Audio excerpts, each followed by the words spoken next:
October 8th, 2019, 4:07 p.m. This is episode 643. I just woke up. I needed to wake up, but laundry woke me up. Laundry. I'm not going to miss that. That is one thing. I really like living here, but I'm not going to miss the laundry next to my room. Tell you that.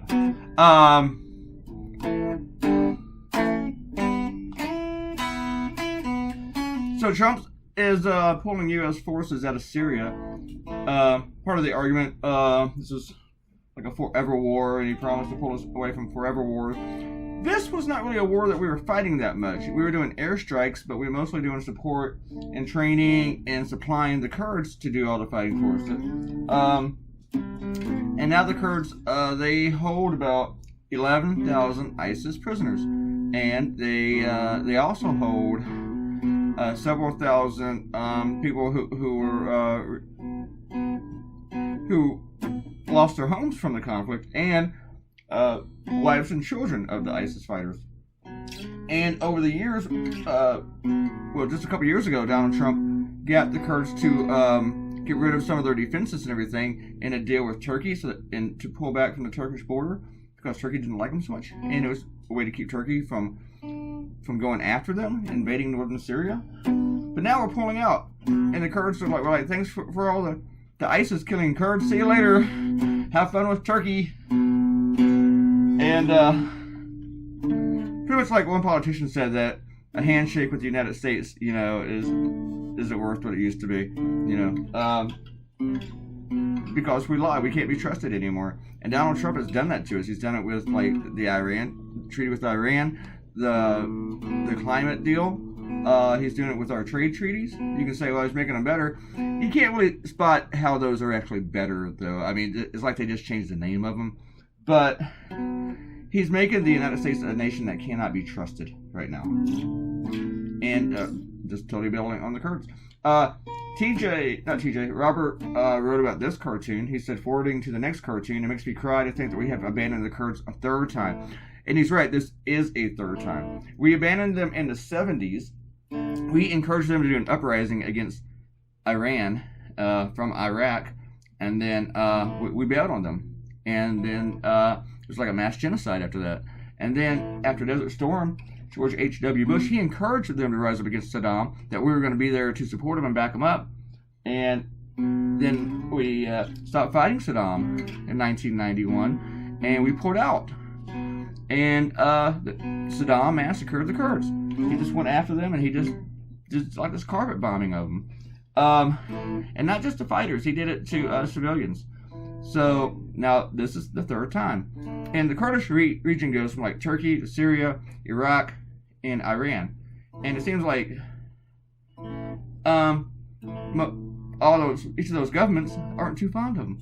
Turkey considers, and the Kurds aren't just like one group. They have different political divisions just like we do.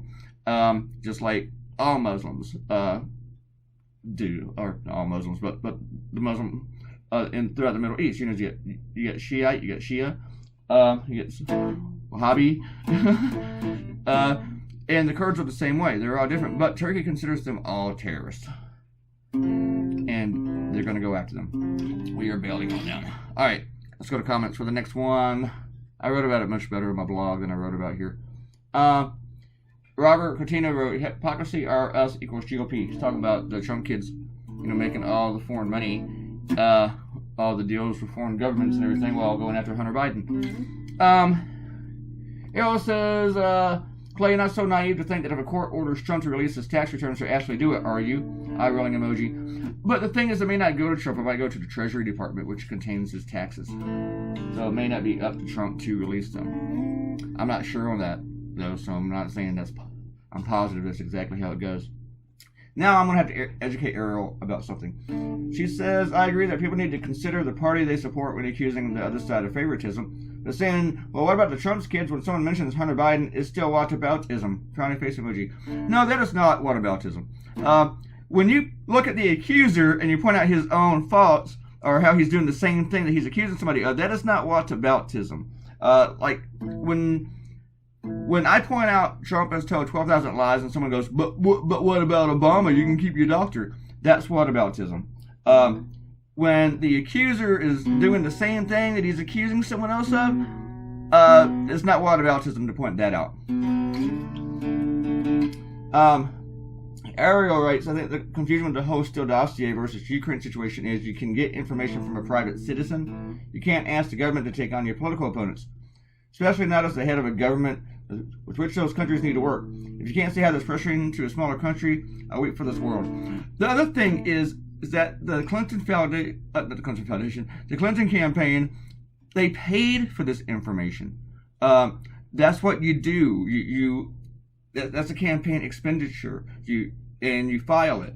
All that was legal. There was nothing illegal about the Steele dossier. Nothing illegal at all. No laws were broken. You can't find a law there that was broken. Asking a foreign nation or accepting help is what is illegal.